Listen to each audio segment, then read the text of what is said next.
começando pelo começo, que esse estudo se chama Potencial de Ampliação do Espaço Público para as Pessoas.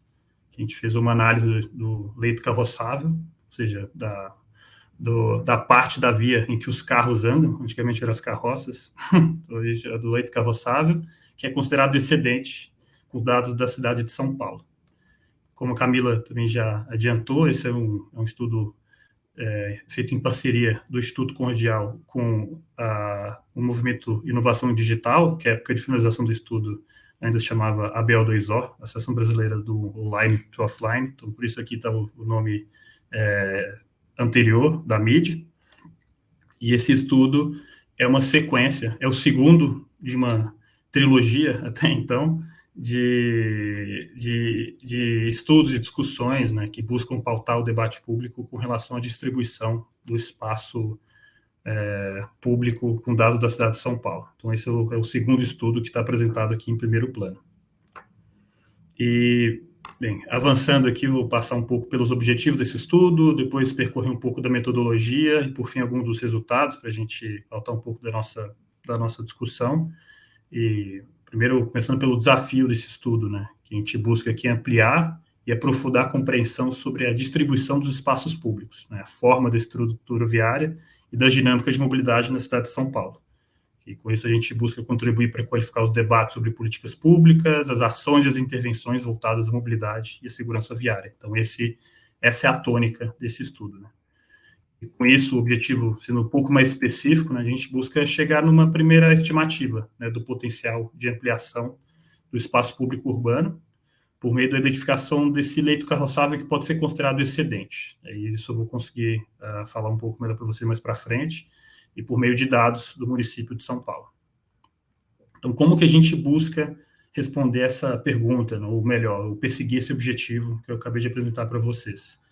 A gente tem 3 variáveis que são centrais para esse estudo. Em primeiro lugar, a largura do leito carroçável, em cada parte do viário da cidade de São Paulo, isso com dados que foram trabalhados, refinados, mas a partir de dados públicos, né, do GeoSampa, que muitos daqui devem ter ouvido falar já. Também da largura da calçada, que foi processada também por algumas técnicas de processamento, também de pesquisadores do Cordial, que já trabalham com esses dados já há alguns anos, e também por meio de uma estimativa do número de faixas de tráfego. E aqui à direita, antes de passar para os parâmetros-chave, mostrando essa diferenciação também baseada em estudos anteriores da Cordial, em que a gente considera a região do meio de quadra, que é essa região que está apresentada aqui mais à direita, em que para essas condições, ou seja, para as regiões fora das interseções, fora dos cruzamentos, né, que a gente costuma chamar assim mais coloquialmente, a gente não consegue mensurar assim, de forma tão clara qual que é a largura do leito carroçável do meio de quadra, por conta das complexidades do sistema viário nessas regiões. Então, o enfoque desse estudo, ele se foca só nos meios de quadra, que é essa região compreendida entre os cruzamentos, grosso modo, né? E a partir disso, a partir de uma revisão também dos parâmetros que são adotados, né, em cidades brasileiras, até considerando assim, o aumento da dimensão dos carros assim, que a gente teve nesses últimos anos, com os eventos SUVs e tudo, a gente conseguiu chegar numa série de parâmetros-chave, assim, olha,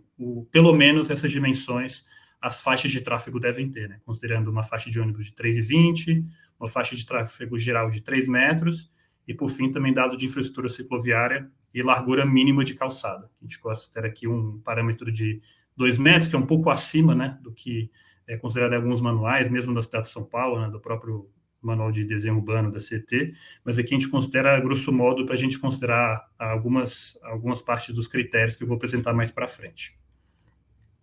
E, enfim, trazendo aqui um pouco, antes de avançar para o estudo, alguns dos resultados que foram trazidos do estudo anterior, né, que eu não tive oportunidade de participar diretamente, mas que esse estudo bebe disso, né, a gente conseguiu estimar, né, quais são as dimensões das calçadas ao longo da cidade toda, né, que a gente pode constatar, né, que o espaço que é associado ao sistema viário ele é distribuído entre asfalto mais largo, calçadas mais largas, mas quando os dois são estreitos, tem mais dificuldade para a gente se adotar múltiplos usos. Então, esse foi algumas das considerações desse primeiro working paper, ainda de 2021. E voltando, né, para esse estudo que eu estou apresentando aqui para vocês, a gente esboça 5 situações. E sem querer ser exaustivo também, as coisas que estão no estudo, a gente enfoca aqui na situação número 1, em que tem espaço excedente no leito carroçável e que tem uma dimensão mínima de calçada, ou seja, a princípio não precisamos mexer na calçada, né, independentemente das condições de manutenção, de declive, mesmo dos pisos, né, que compõem essas calçadas, elas a princípio têm dimensões que são podem ser consideradas mínimas em ambos os lados das vias que a gente está considerando. Mas ainda assim tem um espaço que é excedente, ou seja, faixas mais largas do que a gente adotou nos critérios anteriores, em que é possível a gente repensar em melhorias do espaço público. A gente também pode pensar em uma série de considerações sobre as outras situações, mas não são o enfoque desse estudo. A partir disso, tentando ser um pouco ilustrativo nessa situação, é uma situação em que a gente tem, por exemplo, calçadas que são minimamente adequadas, né, do ponto de vista da dimensão geométrica dela, em que ainda assim a gente consegue pensar se um espaço, por exemplo, nesse caso aqui de 1,20 m, que a gente, por exemplo, a gente poderia colocar uma ciclofaixa no direcional, a gente poderia colocar um jardim drenante, poderia aumentar a calçada, enfim, poderia repensar várias situações em que o espaço público ele pode ser ampliado para além do mero espaço de circulação de veículos motorizados, né? Então, já avançando um pouco dos resultados, até para a gente poder conversar um pouco sobre isso, uma situação que, até para mim, quando estava processando os dados, não foi assim, óbvio assim, esse resultado, em que a maior parte, né, considerando as outras situações, ela tem uma parte considerável que ela está na situação 1, que é a situação alvo desse estudo, né, em que a gente tem cerca de 1/3 da extensão dos meios de quadra, ou seja, mais ou menos 1/3 da extensão do sistema viário, que ele tem calçadas que tem mais de 2 metros de largura e tem esse leito carroçável excedente, ou seja, tem faixas que estão acima dos parâmetros-chave que a gente elencou. E claro que isso não é homogêneo no território, né? Essa situação ela está mais concentrada na região central, 44% das vias, versus, por exemplo, a Zona Norte, que tem somente 27%, né, das vias nessa situação. Quando eu falo via,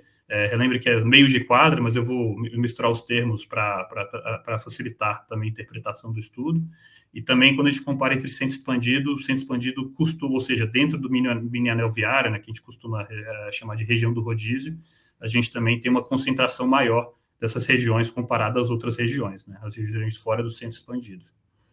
E, além disso, quando ele fala, mas quanto que está sobrando, né? A gente estimou que tem cerca de 78 centímetros, em média, né, na cidade de São Paulo, mas que elas costumam estar distribuídas de forma diferente, né, na cidade. A Zona Sul costuma ter calçadas que são um pouco mais excedentes, né? Leitos carroçáveis um pouco mais excedentes do que nas outras regiões, mas essa diferença não é muito significativa. Elas costumam estar todos ali em volta do 0,7, né, dos 70 centímetros. Além disso, com relação a mas quanto que isso representa de área, né? Porque a gente tem as regiões da cidade que têm comprimentos de meio de quadro, portanto, de sistema viário que são diferentes, né? A gente estima que, de forma geral, para o município de São Paulo, a gente tem 227 hectares que sobram ao longo de todo o sistema viário que foi identificado como na situação 1, ou seja, que tem calçadas, a princípio, adequadas e que tem leito carroçável excedente, ou seja, que tem faixas mais largas do que elas deveriam ter. Isso representa 1,5 Parque Ibirapuera, assim, em termos de comparação, assim, em termos mais concretos, ou 20 Parques da Luz, né, ali na região central, e que essa diferença ela é também heterogênea no território, né? Enquanto a gente pode estender o espaço público sobre 5 hectares de leito carroçável no Ipiranga, na Zona Sul, a gente tem, ainda na Zona Sul, região de Parelheiros, que a gente tem só 3.000 metros quadrados, né? 0 hectares. Então, aqui no gráfico à direita, vocês podem ver que a Zona Leste, que também tem um viário, né, maior, né? Ela concentra a maior parte desse espaço, né, que a gente pode considerar excedente sobre o leito carroçável, né, que equivale a 74 hectares até chegar à região central, que a gente tem uma região, claro, a região central ela é menor, né, em área, mas ainda assim a gente tem quase 9 hectares que a gente poderia expandir para vários usos, como eu comentei, ciclovias, rotas escolares, jardins drenantes, etc. Esse é um exemplo, assim, de uma das regiões que eu achei interessante de observar. Para quem conhece São Paulo, essa região da Vila Maria, tem um pouco da Vila Guilherme também, em que a gente pode identificar a partir dessas vias em roxo e em azul, algumas das vias, né, que a gente poderia começar a pensar em alguns usos que não necessariamente para circulação. É isso, a ampliação do espaço público, ele pode ser feito nesse conjunto de vias e com essas dimensões que eu estou apresentando para vocês, né?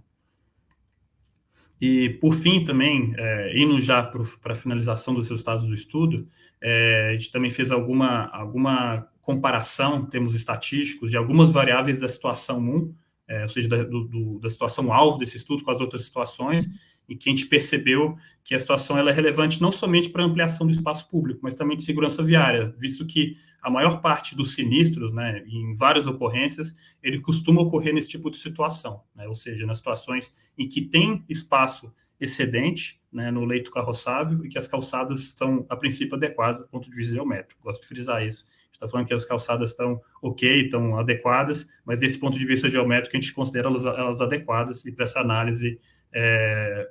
ainda de forma geral para a cidade, né? E todas elas têm relevância estatística. Detalhes disso estão no estudo e nos anexos do estudo também. Estou indo para as considerações finais do estudo, até para a gente iniciar essa nossa discussão. O estudo ele busca fazer uma reflexão, né, sobre esse potencial de aumento do espaço público, por meio da identificação de contextos na cidade de São Paulo que parece haver um leito carroçável com dimensões excedentes. E essas dimensões excedentes volta aos parâmetros-chave de estudo, a metodologia, isso tudo a gente está baseando nos dados e nos métodos que a gente adotou lá para trás. E com isso, retomando um pouco dessa metodologia, a gente adotou essas 3 variáveis centrais, né? A largura do leito carroçável, a largura da calçada e o número de faixas de tráfego, e também os parâmetros-chave, né? Ou seja, as larguras de faixa. E com isso, a gente também pode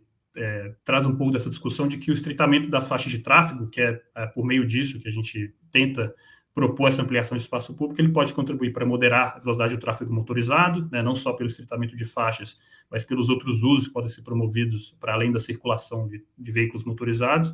e também para a gente pensar uma distribuição do espaço de uma forma mais equitativa, né?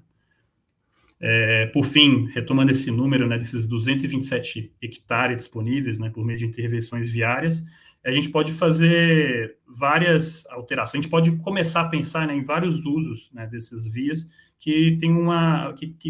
podem ser feitos por meio de intervenções relativamente simples, né? A gente pode usar de programas existentes da Prefeitura de São Paulo, como as rotas escolares, que eu mencionei, Rota Escolar Segura, atenções de calçada por meio das calçadas verdes, que a gente teve alguns exemplos na cidade nos últimos anos, ou mesmo a implantação de parklets, né, que é o Ruas SP, é um exemplo deles, né? Mas também a gente pode pensar em outros programas possíveis que não são necessariamente ligados à mobilidade urbana, né? Parques urbanos, equipamentos públicos de alguma sorte, mesmo paraciclos, bicicletas públicas, por exemplo, habitação popular, etc. Mesmo em regiões que a gente tem